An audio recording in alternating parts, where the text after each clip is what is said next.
Bendiciones, hermanos, ¿cómo están? Dios los bendiga.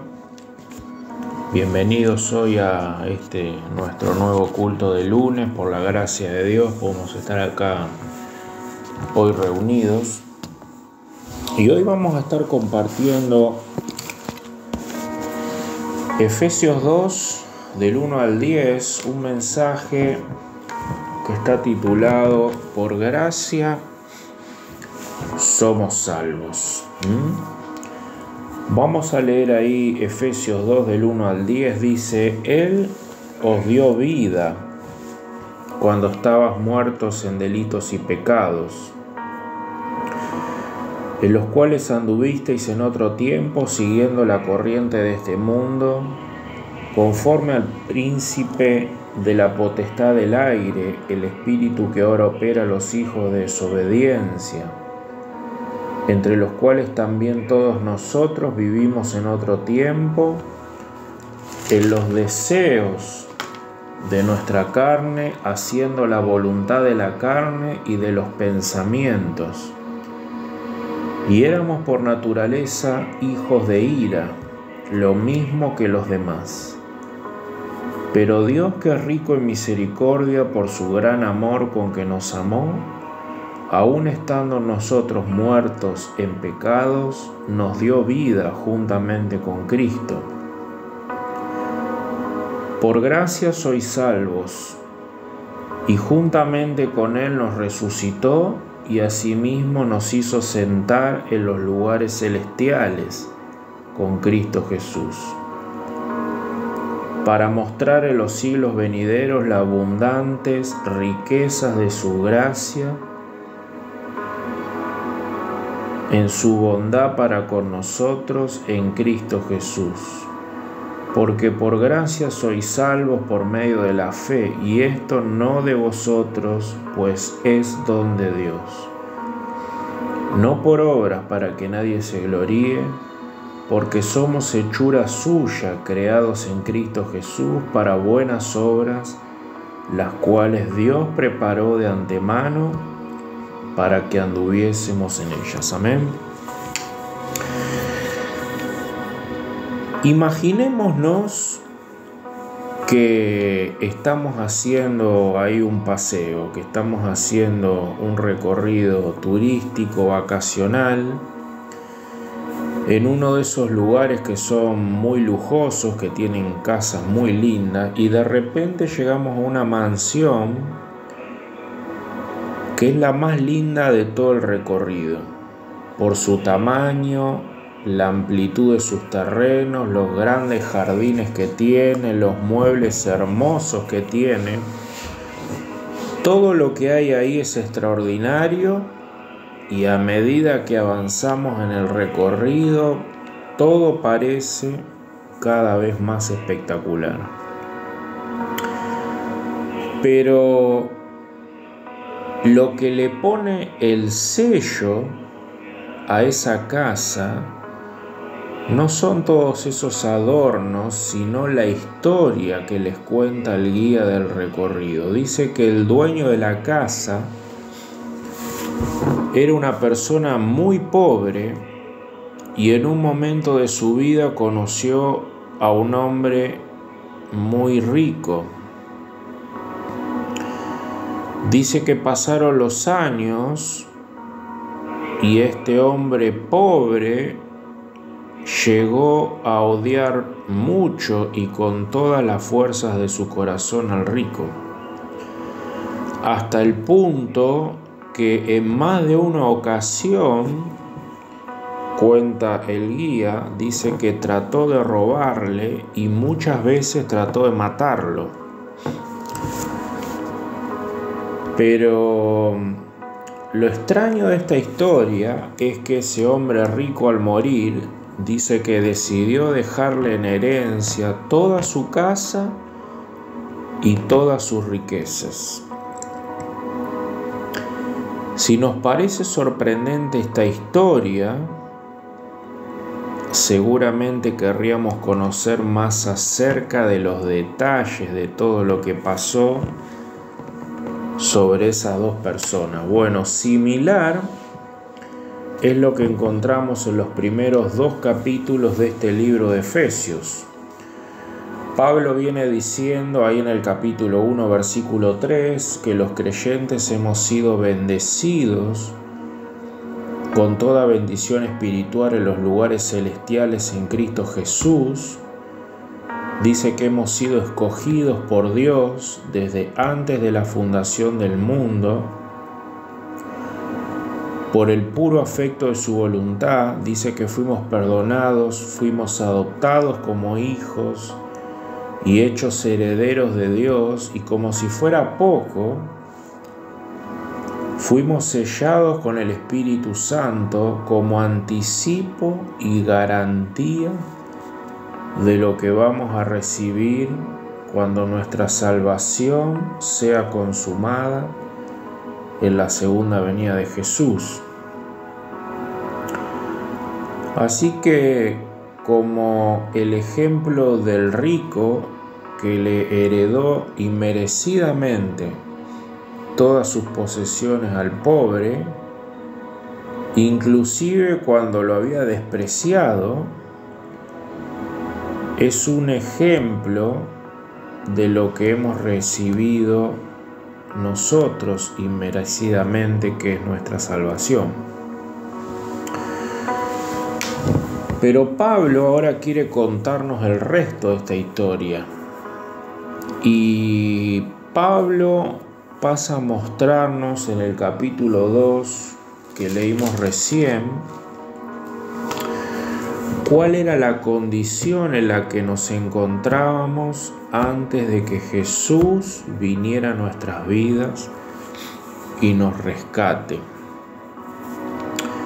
Pablo quiere mostrarnos una comparación de lo que éramos y de lo que somos ahora por el hecho de creer en Jesús, y todo eso para enseñarnos después cuál era el propósito que Dios tenía en mente al llevar a cabo semejante regalo de salvación.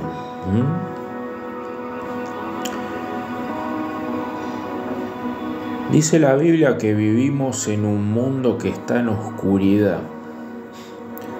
Y no solo eso, a los ojos de un Dios santo que no puede admitir el pecado en su presencia, dice que Él nos ve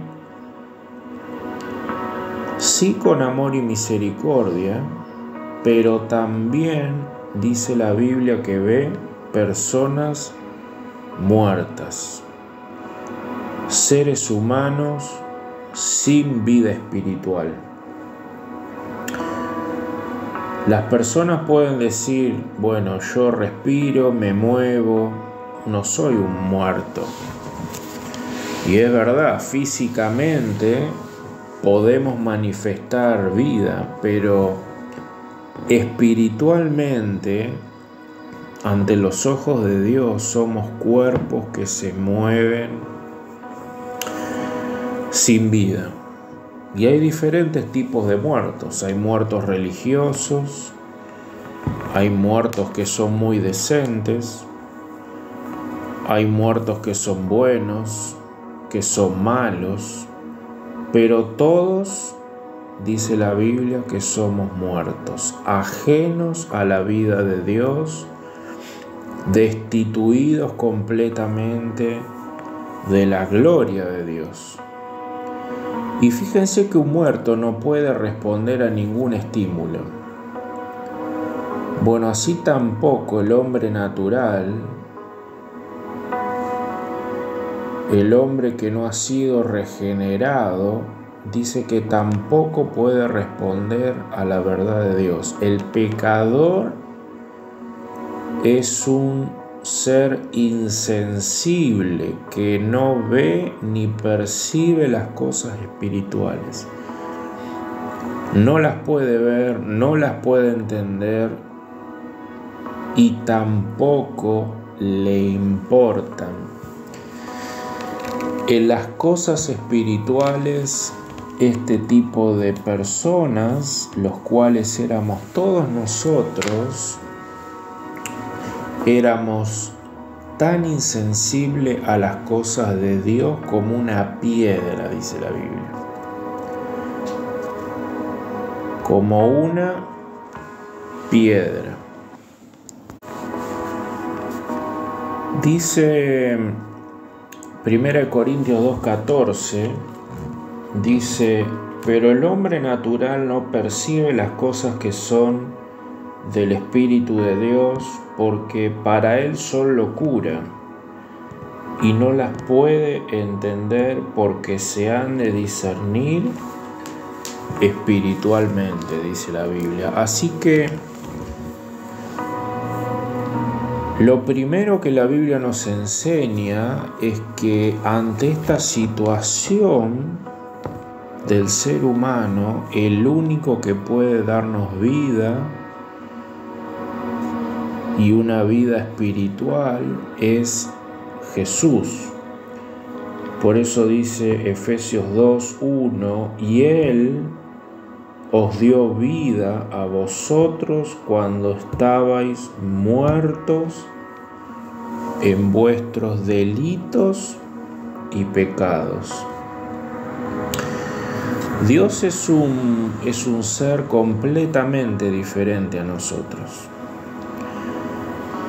Dios es santo, no puede admitir ningún pecado en su presencia.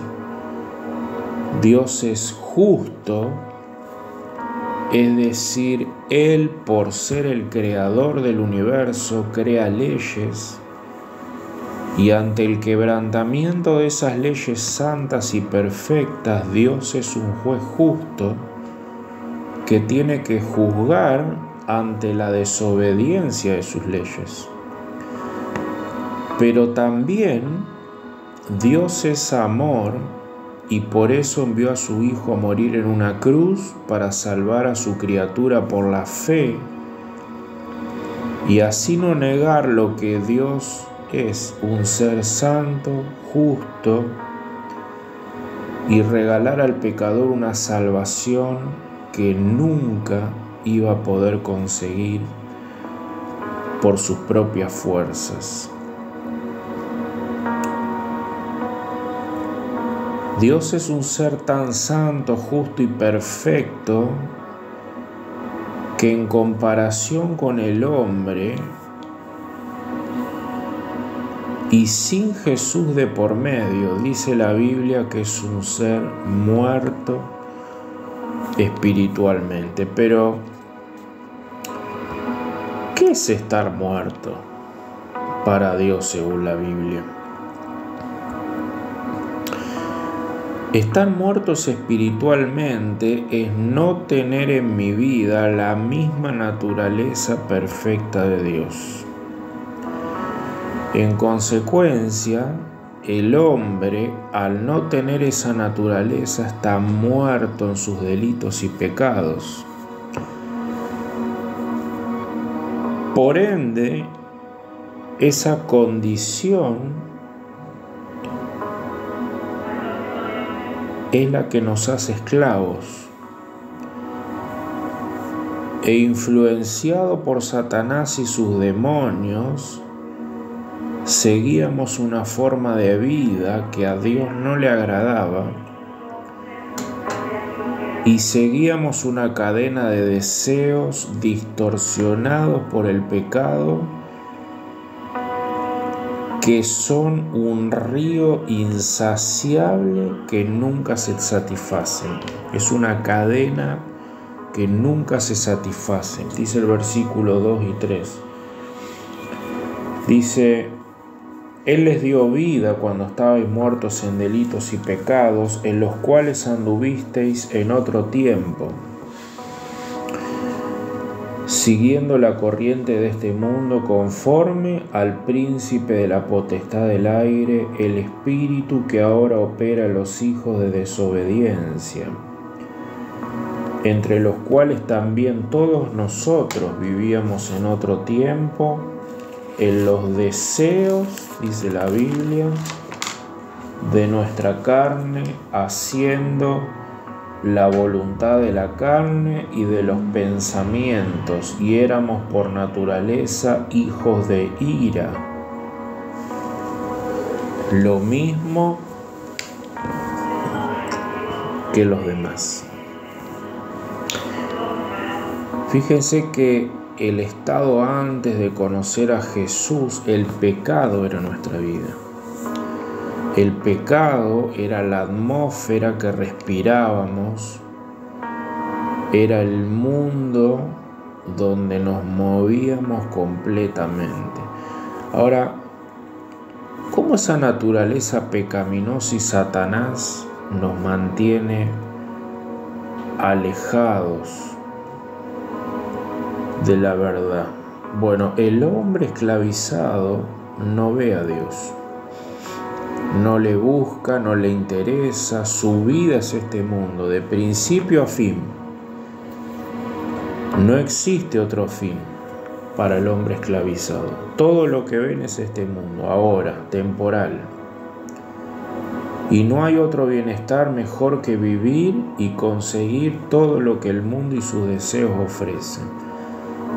El pecado y Satanás nos mantenían esclavizados. Imagínense esa palabra, esclavizados. Alguien con cadenas que no puede, por su propia fuerza, por su propia voluntad, escaparse. Es imposible. Estábamos esclavizados mediante el deseo por las cosas de este mundo, mediante las preocupaciones de esta vida, la vanagloria de los estilos de vida, de cómo vive y se comporta la gente sin Dios, y todo eso con el fin de engrandecer y buscar mi propia gloria, que la gente me adule a mí y no buscar la gloria de Dios. El hombre natural corre, vive, piensa como la multitud de todo el mundo, con las mismas prioridades, con los mismos propósitos, y todo eso manejado y manipulado por los criterios de otras personas. Otras personas dicen, esto es lo que hay que hacer, es la moda, y allá va todo el mundo. Esto es lo que hay que vestirse, porque ahora un diseñador dijo que es la moda, y van todos atrás de eso.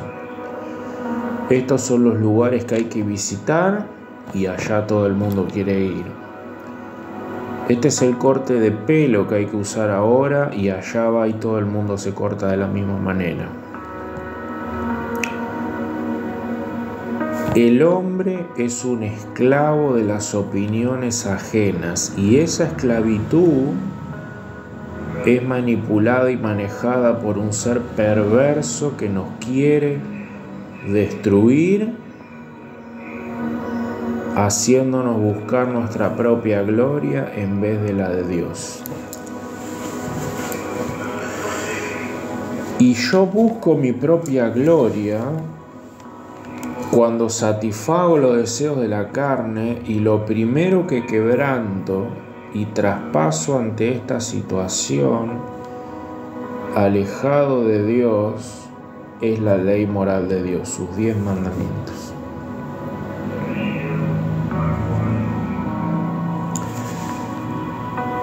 Nos hacemos dioses delante de Dios, seguimos toda corriente y pensamiento humano antes que la palabra de Dios.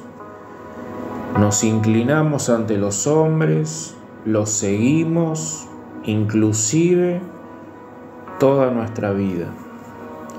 Adoramos a las cosas creadas más que al Creador, ponemos toda nuestra vida, todas nuestras fuerzas ante estas cosas en vez de poner las cosas de Dios en primer lugar. No honramos a nuestros padres como debemos, matamos, y muchas veces no física, pero sí en palabra, cometemos adulterio, robamos, mentimos, hablamos mal del prójimo, codiciamos y envidiamos lo de los demás. Así vive la gente que no conoce a Dios, y así vivíamos nosotros antes de que Jesús viniera a nuestra vida. Y nosotros, así como la gente hoy, pensábamos que estaba bien, que no era tan grave, que todo el mundo lo hace, pero no nos dábamos cuenta que vivíamos así porque éramos esclavos de eso y no podíamos ver el reino de Dios. Somos esclavos porque los deseos de la carne nos mantienen viviendo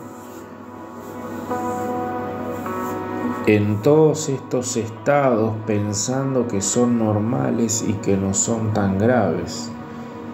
Y nosotros vivíamos así, en inmoralidad sexual, teniendo relaciones sexuales antes del matrimonio con cualquiera, impurezas, pasiones sensuales, idolatría, hechicerías, hostilidad, peleas, celos, arrebatos de furia, ambición, discordias, divisiones, envidias, borracheras, fiestas desenfrenadas. Así vivíamos antes nosotros. Y la gente piensa que todo eso es supuesta libertad.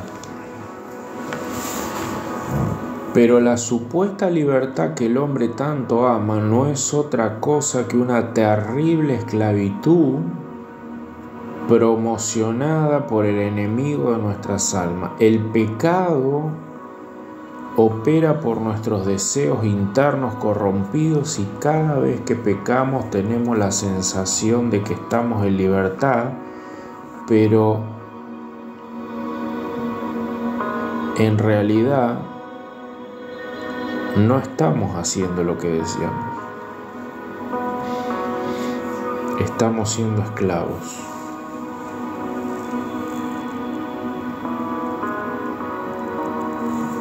Lo que no sabemos y la gente no se da cuenta por su estado de esclavitud y tinieblas es que un ser maligno está influyendo espiritualmente en todos esos malos deseos para que deseemos lo que Dios no desea y para que pequemos contra Él.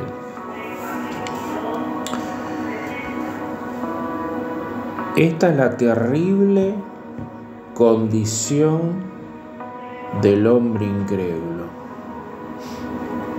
muerto en sus delitos y pecados, esclavizado al mundo, al diablo, esclavizado a sus propias opiniones, esclavizado a sus propias pasiones. Y aparte de todo eso,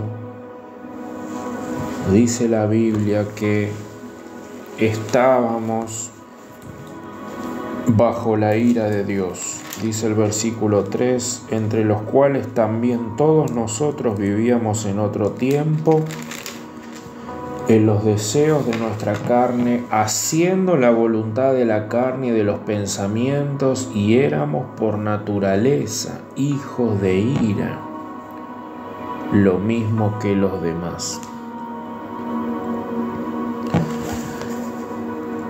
Ante toda esta oscuridad, ante toda esta tiniebla en la que estábamos viviendo, nosotros no nos dábamos cuenta que estábamos mal. No nos dábamos cuenta que todo esto delante de Dios y cómo nosotros vivíamos y pensábamos provocaba juicio en nuestra vida. Que todo eso que hacíamos es abominable ante los ojos de un Dios 3 veces santo. Así que ante este terrible panorama y tan desesperante panorama para el ser humano, el diamante de la gracia de Dios, de la salvación inmerecida del hombre, brilla ahí, está latente como un tesoro, como una piedra preciosa, como un tesoro escondido en la tierra que Dios viene y nos regala. Dice el versículo del 4 al 5, pero Dios, que es rico en misericordia por su gran amor con que nos amó, aun estando nosotros muertos en pecado, nos dio vida juntamente con Cristo. Por gracia sois salvos. Gloria a Dios por los peros en la Biblia. Lo decíamos el lunes pasado. El ser humano nunca hubiese podido haber alcanzado el nivel de santidad de Dios. Porque no puede, es imposible. Así que alguien vivió esa vida perfecta por nosotros y ahora por la fe es regalada para aquel que cree en el Hijo de Dios. Las riquezas de la gracia gratuita de Dios para con los hombres son señaladas también por su deplorable estado en el que nos encontramos. El hombre piensa que en su oscuridad que está bien delante de Dios, pero no se da cuenta que es todo lo contrario, es un muerto que está bajo la ira y la condenación de Dios. Pero Dios nos rescata de esa esclavitud. O sea, Dios no es que viene a pedirnos permiso, Dios viene y nos rescata como un equipo, como el equipo halcón que viene y irrumpe en un lugar para rescatar a alguien. Así viene Dios a nuestras vidas a rescatarnos de la esclavitud. Ahora, por la fe veo yo mi verdadera condición delante de Dios, que soy un pecador, que no puedo presentarme delante de Dios, pero por la misma fe ahora también veo vida. Veo un regalo inmerecido que solo se recibe. Jesús, mi sustituto, me regala la santidad que me falta y ahora por esa fe, dice la Biblia, que yo estoy sentado en los lugares celestiales con Cristo Jesús, aunque todavía no se haya manifestado ese reino. Dice el versículo 6, y juntamente con Él nos resucitó, y asimismo nos hizo sentar en los lugares celestiales con Cristo, para mostrar en los siglos venideros las abundantes riquezas de su gracia, en su bondad para con nosotros en Cristo Jesús, porque por gracia sois salvos por medio de la fe, y esto no de vosotros, pues es don de Dios, no por obras, para que nadie se gloríe. La realidad del cristiano que fue salvado, que ha recibido ese regalo de Dios, la realidad del cristiano ahora es su santificación. El verdadero cristiano ahora posee dos naturalezas: la carnal, que se quiere seguir levantando, y la espiritual. Pero ahora tengo que el poder, no solo para entender que como vivía antes estaba mal delante de Dios, sino para luchar contra el pecado y hacer todo lo opuesto por el poder del Espíritu Santo a lo que yo venía haciendo antes en mi vida de conocer a Jesús. Mi meta ahora es crecer a la imagen del Hijo, renovar mi mente día a día por la palabra de Dios. Pero hay también otro propósito muy importante por el cual Dios nos salva. Dios nos salva para mostrarnos su gran amor, dar gloria a su gracia, inmensa bondad y dar gloria a su nombre. Dios nos salvó para que ahora vean en nosotros la gracia regalada por Dios por medio de que de las buenas obras que hacemos en amor hacia el prójimo y el crecimiento a la imagen del Hijo. Por eso dice el versículo 10, somos hechura suya, creados en Cristo Jesús para hacer buenas obras, las cuales Dios preparó de antemano para que anduviésemos en ellas. Las buenas obras que hacemos no son nuestras, son un regalo también. Un regalo de gracia de Dios, y somos salvos para ocuparnos y poner todo nuestro empeño y todo nuestro esfuerzo en esas buenas obras que Dios preparó desde antes de la fundación del mundo. Qué realidad, ¿no? Qué realidad que nosotros siendo muertos, destituidos de la gloria de Dios, ajenos a la vida de Dios, Él nos amó de tal manera que vino, dio su vida por nosotros y nos dio un regalo inmerecido, porque éramos esclavos del pecado, de la muerte, de Satanás, del mundo y sus deseos, y ahora Él nos salva y nos da vida para que podamos ¿qué? Para que podamos decidir. Por primera vez en nuestra vida ahora podemos ser libres y podemos decidir hacer lo bueno, dedicarle mi vida a Jesús y aborrecer el mundo. Por primera vez en mi vida ahora mis labios pueden decir amén a la palabra de Dios. Por primera vez en mi vida ahora tengo un verdadero corazón y no un corazón de piedra como el que tenía antes.